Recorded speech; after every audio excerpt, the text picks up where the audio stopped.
Hey everybody, welcome to the Jimmy Dore Show. Mike Ditka, I'm from Chicago. Mike Ditka was the Super Bowl coach of the Chicago Bears in 1985. He had the best team in the history of the world. There was no better team. They had Walter Payton, they had Jim McMahon, they had the best defense ever. And Mike Ditka was able to turn that into exactly one Super Bowl victory. One. That was it. That's what a brilliant G. So being a maniac works for a little while, then it doesn't. Anyway, the reason we're talking about Mike Ditka is because he's weighed in on the Colin Kaepernick thing. And, Mike Ditka claims there has been no oppression in America in the last 100 years. That's his official stance. For Mike Ditka. That's his official stance.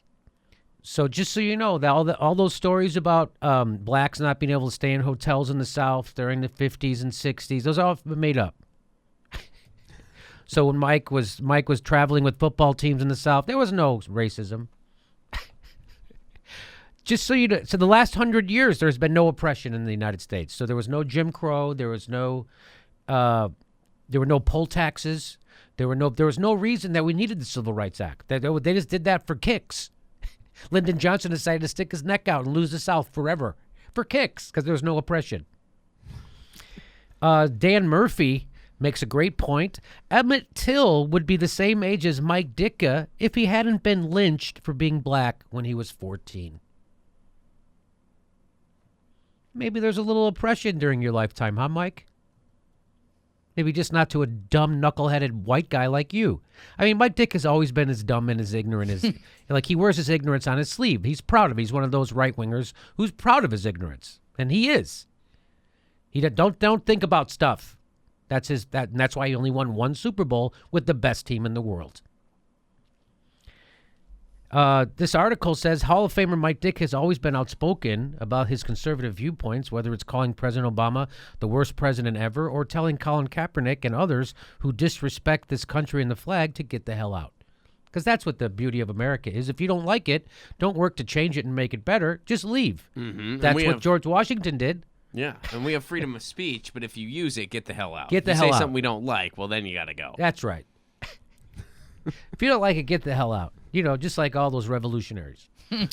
Thomas Jefferson, all of them. Yeah, they just split. His latest take, however, goes beyond politics and shows a shocking amount of ignorance because while speaking to the Jim Gray before Monday Night Football, the former tight end and coach was asked about players protesting during the national anthem, as well as Vice President Mike Pence walking out of a Colts game. He responded by saying players had to, quote, respect the game, play the game.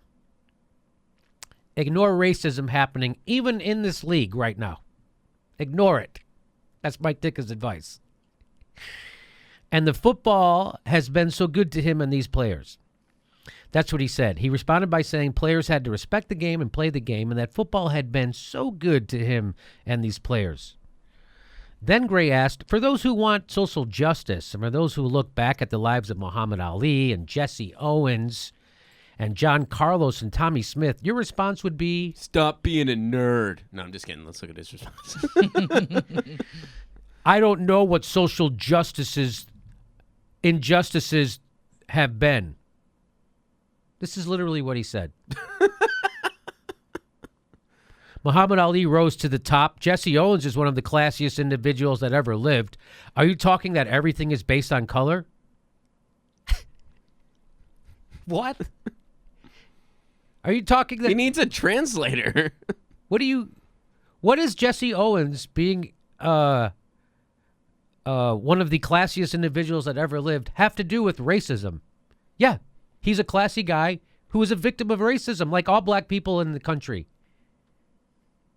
What is this?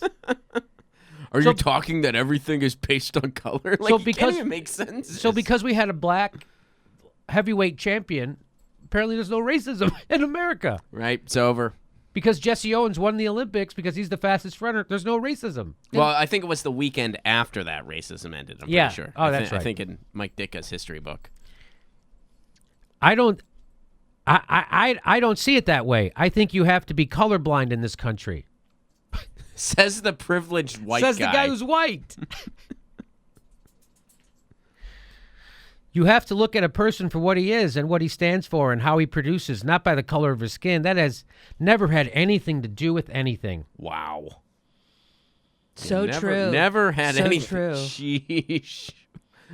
How do you... Other things that Mike Ditka is pretty sure hasn't happened, Ron, the civil rights movement, any acts of police brutality from Rodney King to Trayvon Martin, and disco. Those he just did not blocked happen. out a lot of decades, this guy. Just blocking it out. I got to tell you, Mike Ditka keeps this up. He's gonna get that job as sport editor over at Breitbart. That's what he's shooting for. Mike Ditka saw the movie Detroit and said, "Man, it's a good thing those cops kept the hotel from getting out of hand." Detroit's a brilliant film, by the way. Very brilliant film. Wait, this is Mike Ditka in the fourth grade history class. This is Mike Ditka in fourth grade history class. Wait a second. I thought they wanted to use different water fountains. You mean they didn't choose that? That's hilarious. What aren't you telling me? Privileged white person wags his finger at the marginalized and tells them it's all in their head. Now stand for the national anthem. Nothing to protest here. Wow. By the way, does CTE, it does cause people to forget decades of history too, right? Apparently. Apparently he's got the Apparently CTA. he's making quite a case. I love how Ditka says, the way I see it, there's opportunity for everyone. That's coming from a guy who has spent most of his life around a professional sport where 1 in 100,000 people make it. Yeah, pretty much. There's opportunity for everyone if you're a good enough athlete. Yeah, if There's you're great. Opportunity. If you're above the 1% of 1% of 1% of people who are good enough to play in the NFL, it's a real, it's a regular egalitarian society. We got a utopia going on here. That nice cop was just trying to get those loose cigarettes, and they fell weird. Tragedy all around. That's Mike Ditka talking about Eric Garner. They just fell weird. That's how he saw it. That's what. All of a sudden, it's become big deal now. Now about this is Trump. Oh. I mean, this is Ditka. There has been no oppression in the last 100 years that I know of, he said. Now maybe I'm not watching it as carefully as other people. Understatement of the millennium. Right? I think that the opportunity is there for everybody: race, religion, creed, color, nationality. If you want to work, if you want to put effort in, I think you can accomplish anything. And we have watched that throughout our history of our country. Our history of our country that I know nothing about. I know apparently. absolutely nothing about. I know nothing about. It's just a fluke. It's just a fluke that African Americans are incarcerated at a higher rate, way higher than their population. It's just a fluke. It's not a systemic racism. It's just a fluke that all the NFL owners are white. It's just a fluke. Just a fluke. And black people don't know how to own stuff. You know that. That's if you look at our history. Okay, there you go. That the old work hard and you'll accomplish anything thing. Look, there's a black president. He got it done. Oh man, to take a walk in that man's mind, I'll tell you that'd be a short walk. Not much going on. I'm going to guess a lot of echoes inside there. A lot of hello, nothing's in here. Anybody here? Hello, work hard. Mike Ditka. I did have one of my favorite Caesar salads ever at Mike Ditka's restaurant in Chicago 2 years ago. So we're all complicit. Portland, Oregon, the Jimmy Dore Show is coming to the Alberta Rose Theater November 12th, and we're going to Burbank, California, November 6th, and the Hollywood Improv on October 16th. There's a link for tickets right down there. Go to jimmydorecomedy.com for all links for all shows.